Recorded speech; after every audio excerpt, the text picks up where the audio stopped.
Para mailihis ang issue sa flood control anomalous witness na si retired Marines Orly Gutesa pilit na sinisiraan. Merong post sa isang page na kung tawagin ay Kabayan Patrol. Nako. Sinirculate ito across sa social media. Ito yung nakalagay na post. Na, kung pwede na si Direk. Ayan. Ayan, sinasabi niya, Orly Gutesa breaks silence. Pinilit lang ako nila Defensor at Marcoleta. Aha. Isip-isipin mo yan, eh.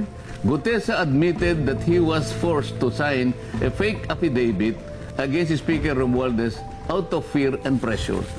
Ito, nakuha na namin kung sino yung gumawa nito eh. Yung page po mismo. Yung Opo. page na ito, ang ginagamit niya dyan ay mga troll farms, ha?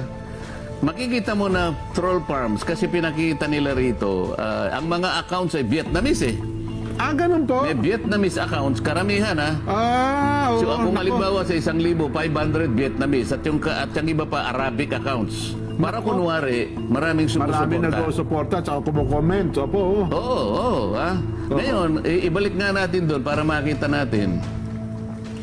Kung makikita mo doon, sa bandang ibaba, right Opo, side, opo. nakalagay Kabayan Patrol. Kabayan Patrol. Yes po. So parang ginamit pa yung logo nung TV station, opo, oo. isang TV station para magmukhang totoo. So nakikita nyo ngayon kung ano ang kanilang pakay. Opo. Gumagawa ng isang bagay na hindi totoo. Pinilit namin ni Mike Defensor si Gutesa para gumawa ng isang salaysay. Yan ho lumilitaw dyan. O isang bagay na kabaligtaran. Ngayon, anong pakay ng mga... Hindi lang ito dyan, ha? Opo.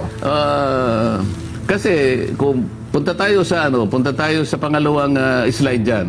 Yan. Ayan. May requirements ang Meta kasi diyan, yung Facebook, na bago ka makapag-publish ng ads, kailangan meron kang makikitang meron silang mobile number, no? Yes po. Oho. Para magbabayad. Pinacheck ko yung mobile number. Ito ay nakarehistro sa isang tao na nagngangalang Luis Orbon. Ayan, oh. Luis Orbon. Oo. Okay. So, isa sa pangalawang requirements ng Meta, kailangan meron kang email. So, makikita mo dyan ang email nila. Ayan, oh. Uh-huh. Hello at cdgminds.com. Ang ano kasi, yung ginagamit nila ay CDG. Yung advertiser is CDG Media Minds. Yes. Ayan, makikita mo, no? Uh-huh.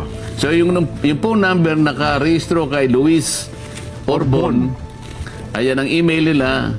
At ang website nila, nandyan din dyan, mababasa mo, cdgmediaminds.com. Opo. Ang address nila ay Pasig City, NCR. Yes po. Oho. So, kung nakikinig si Luis Orbon dyan, Kung totoong tao ba niyan? oo, nagtatago bilang CDG Media Minds sa anino ni Luis Orbon.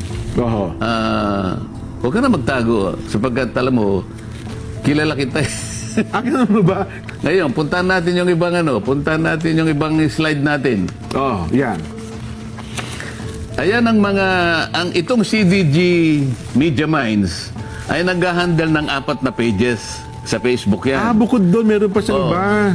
Kaya sila ang sabay-sabay na nag-launch ng fake news campaign Opo. at binuboost nila, binabayaran nila laban kay Orly Gutesa. Ayan, makikita nyo isa-isa yan, ano? Oh. Yung number 1, ito yung Kabayan Patrol. Ayan, Opo. nakikita mo. Ang pangalawa, dapat alam mo, sabi niya. Ayan, no? opo, Ayan, dapat makikita alam mo, nyo opo. yung kanilang post. Ayan, no? Yung pangatlo, balita on the go. Ayan. Ayan, opo. Yung pang-apat, chiefs of staff. Chiefs of staff. So Opo. ito ay puro fake news campaign. Okay. Anong pakay ng mga taong, bakit sila gagawa ng ganito? Ito yung sinasabi ko sa iyo na pangalawa na undermining the whistleblower. The whistleblower. So Opo. lahat ng kaparaanan gagawin para pagtakpan, para ilihis, para iligaw ang mamamayan. Oho. Ang mga taong ito ay, ang kanilang maaring pakinabang dito ay yung taong pinagsisilbihan nila. Siyempre Po. kumikita sila dyan Oho. doon sa mga taong napagtatakpan ng kanilang paglilihis. Yung kanilang agenda, opo. At para iligaw ang ating mga kababayan na maring maisip nga nila na, ganun pala yun, ganito pala yun. Oho. Kaya natin dinidiscuss dyan para malaman ng taong bayan na ito ay puro fake news na ginagawa nila para magtakip, para isalba, para proteksyonan ang mga nasa likod ng mga iniimbestigahan natin. Tingnan mo yan, iba't ibang uri ng ads na puro paninira, iisang target. Si Marine Sergeant Gutesa at ako. Yan, ay may git na 10 ads yan din, ano? Ang kanilang ginagasta, bawat araw, Opo. merong range from 500 pesos to 4,000 pesos. Tina-target nilang audience hanggang 1 million. 1 million users or more. Oo. Yes po, oo. So ang gastos nila sa loob ng isang buwan, umaabot ng between 20 to 30,000 pesos kasama yung boosting din. So ano ang pakay nila? Manlin lang.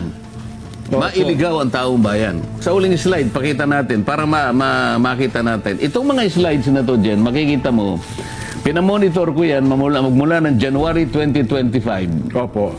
Mga post ito, Jen, na puro papuri sa administrasyon.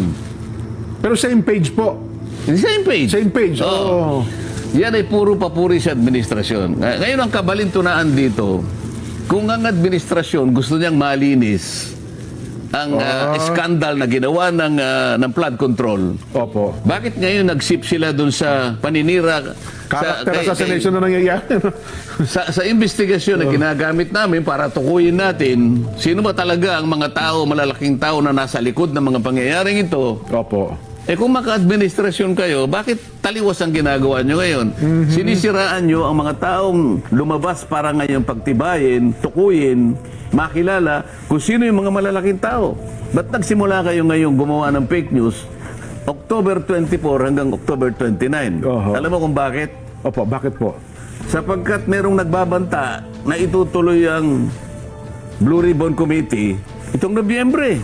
November 14 daw po, Sen. Ang November schedule. nga. November 14 ngayon, tamang-tama lang na sirain si Gutesa. Akala nila ngayon. Kapag pinatawag si Gutesa ngayon, sirang-sira na siya. Akala ngayon ng tao, wala na yan. Discredited na yan. Yun ang kanilang objective. Nalaman ninyo sa video na ito na kakampi ng administrasyon ang gumagawa ng fake news?